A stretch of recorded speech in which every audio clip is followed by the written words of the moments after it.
Hello guys, good morning. নতুন একটা ভিডিওতে তোমাদের সবাইকে স্বাগতম। কেমন আছো তোমরা সবাই? আশা করি তোমরা সকলে ভালো আছো, আমিও খুব ভালো আছি।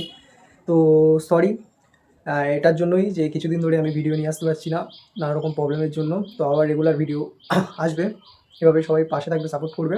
তো সকাল সকাল রেডি হয়ে গেছি মাসির বাড়িতে যাবো বলে। দাদু বাইরে থাকে, আমাদের বাড়িতে এসছে, তো আমাকে বললো যে চল মাসির বাড়ি থেকে আজকে ঘুরে আসি। তাই চলে যাচ্ছি আমি আর দাদু মাসির বাড়িতে, দেখাবো তোমাদেরকে। নিচে যাওয়া মাত্রই দাদু টি শার্টটাকে চেঞ্জ করে শার্ট পরার কথা বললো, জানি না কেন। এরপর আমি চলে আসলাম বেড়াজাপার রাস্তায়, দাঁড়িয়ে আছি বাইক নিয়ে। কি পরিমাণে জ্যাম হয়েছে, প্রত্যেক দিনের ঘটনা এটা। কোনো দিনই দেখি না যে রাস্তা ক্লিয়ার আছে, তাই আজও টানা রৌদ্রের মধ্যে দাঁড়িয়ে থাকতে হলো। ফাইনালি চলে আসলাম মাসির বাড়ি। এই হচ্ছে আমার মাসির রুম। মাসির মেয়ে আসবে না বলে চলে গেল। হ্যাঁ, আর এসেই একটাই কাজ, ল্যাদ খাওয়া। দেখো ল্যাদ খেয়ে বসে রয়েছে, শুয়ে রয়েছে, সরি। এরপরে হাত পা ধুয়ে আসতে না আসতেই চলে আসলো ডিম টোস্ট, আর খাওয়ার জন্য আমি হয়ে গেলাম রেডি। যাই হোক, তো সময় হয়ে গেছে দুপুরে খাওয়ার, তাই খাবার নিয়ে ঝটপট বসে পড়লাম খেতে। আর এটা কি কারো যদি জানা থেকে অবশ্যই জানাবে। এগুলোর নাম তো সবাই জানো, তাই নতুন করে আর বলছি না এগুলোর নাম।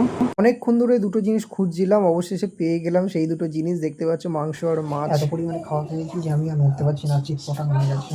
দেখতে পাচ্ছ অবস্থা।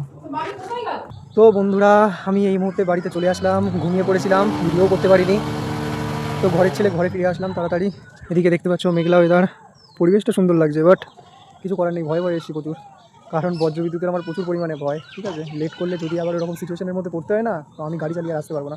যাই হোক, ভিডিওটা আজকে এই পর্যন্তই। ভিডিওটা যদি তোমাদের ভালো লেগে থাকে, লাইক, কমেন্ট, শেয়ার করতে ভুলবে না।